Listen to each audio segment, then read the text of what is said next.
Ti voglio bene, lo scrivo sul diario che ti penso ancora. Ti voglio bene, ma come faccio a mi scordare sti vasi tuoi? Ti voglio bene, con 3 puntini e letterine colorate.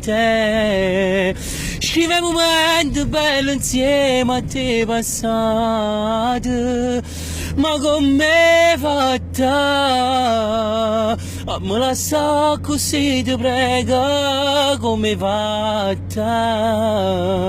Non passerà una notte solamente a te pensare. Ti voglio bene.